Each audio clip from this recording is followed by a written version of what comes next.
On Thursday, the 11th of February 1858, the fire in the cachot had burned out. The last fire log had been sold to buy food the previous day. Bernadette, who was now 14 years of age, went out with her sister Toinette and her friend Jean Abadie to collect more firewood. The girls headed to a place known as Massabielle, where they began to look for more firewood. Toinette and Jean took off their clogs and crossed the stream. Bernadette held back for a few moments to look for somewhere else to cross, as she did not want to get her feet wet. She suddenly heard a noise like a gust of wind, although no trees were moving. She looked up towards the grotto and saw a lady dressed in white with a blue belt and a yellow rose on each foot. Frightened at first, she grabbed her rosary beads from her pocket. She tried to make the sign of the cross but was unable to do so. The lady then made the sign of the cross and Bernadette followed. Bernadette then began to pray the rosary. The lady ran her own beads through her fingers but did not move her lips. When she was finished the rosary, the lady disappeared. Bernadette asked Toinette and Jean if they had seen anything. However, they replied that they had not. Toinette asked Bernadette what had happened. Bernadette told her, but asked her not to tell anyone. When they returned home, Toinette told their mother what Bernadette had said. Their mother Louise became angry and told her not to return to the grotto again, for fear that more misfortune would fall upon the family. Bernadette remained worried about the vision and told her confessor, Father Pomian, what had happened. With her permission, Father Pomian told the parish priest, Father Perimal, who thought it to be of no importance. On the 14th of February, Bernadette returned to Massabielle with her father's permission. Some other girls came and brought a flask of holy water. The lady was still there, and she smiled at Bernadette. Bernadette sprinkled the holy water at the lady and pleaded, "If you are from God, then stay. If not, go away." Bernadette began to pray. Her ecstasy was so great that the other girls ran for help. When Louise heard about what was happening, she came running with a stick as to put an end to Bernadette's trips to the grotto. News soon spread around the town. Bernadette returned to the grotto on the 18th of February. She had been told to ask the lady for her name. Bernadette held out a pen and a writing case. The lady spoke for the first time, telling her that this was not necessary, and asked Bernadette, "Will you be so kind as to come here every day for a fortnight?" She also told Bernadette, "I promise you happiness, not in this world, but in the next." Rumours began to spread in Lourdes that Bernadette could see the Holy Virgin. Over the next few days, the numbers gathered increased. On February the 19th, 8 people were present. The next day, 30, and the next day, over 100 people were present. The police superintendent, Jacome, began to grow concerned over public order, and that evening he interrogated Bernadette. Jacome did not believe her. Francois came to collect his daughter, and Jacome requested that Francois did not let Bernadette return.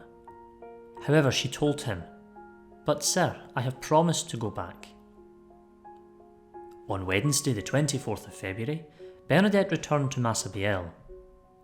There was a crowd of 300 watching. Bernadette moved forward on her knees and kissed the ground. She explained that the lady told her, "Penitence, penitence, penitence," and to pray to God for the conversion of sinners, and to go and kiss the ground for the penitence of sinners. During the 9th apparition, Bernadette kneeled to the left of the grotto and began to dig a hole, which began to fill immediately with muddy water.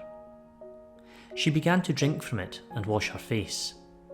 She also pulled up some grass and began to eat it. The onlookers shouted in disgust at Bernadette, rubbing dirty mud on her face. but she was doing what the vision had asked, to go and drink from the spring and wash in it. Bernadette continued to visit the grotto over the next few days. Fresh water had begun to spring from the hole which Bernadette had dug. On the 1st of March, a woman recovered the use of her paralysed hand after bathing in the spring water.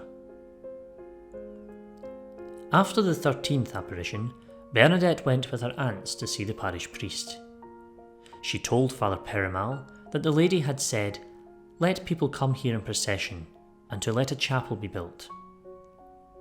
Father Perimal did not believe her and asked her to get the lady's name.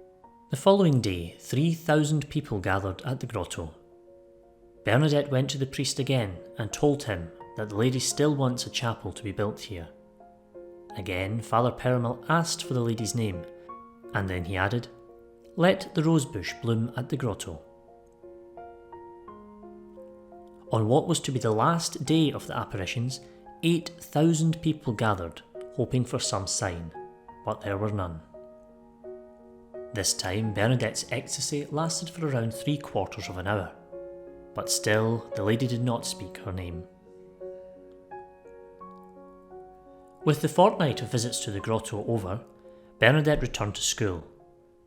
The grotto continued to be lit up day and night by the ever-increasing number of visitors who came with candles. During the night on the 25th of March, Bernadette felt called to the grotto.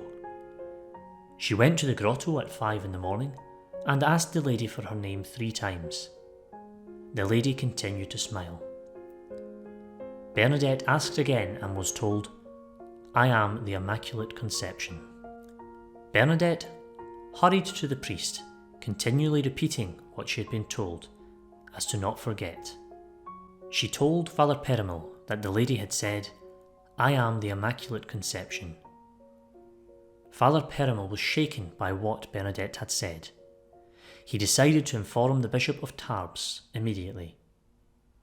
Bernadette did not learn the meaning of the lady's words until that evening.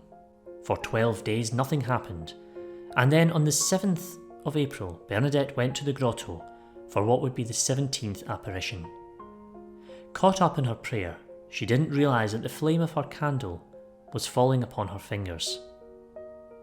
A skeptic doctor examined her hands afterwards and could find no trace of a burn. Bernadette now continued to prepare for her first Holy Communion, which she received on the 3rd of June 1858. During this time, several others were healed by coming into contact with the spring water. On the 16th of July, Bernadette secretly returned to Massabielle, on what was the opposite bank of the River Gave. This time she saw the lady for what would be the final time. She said, "I never saw her look so lovely." Bernadette's life would never be the same again.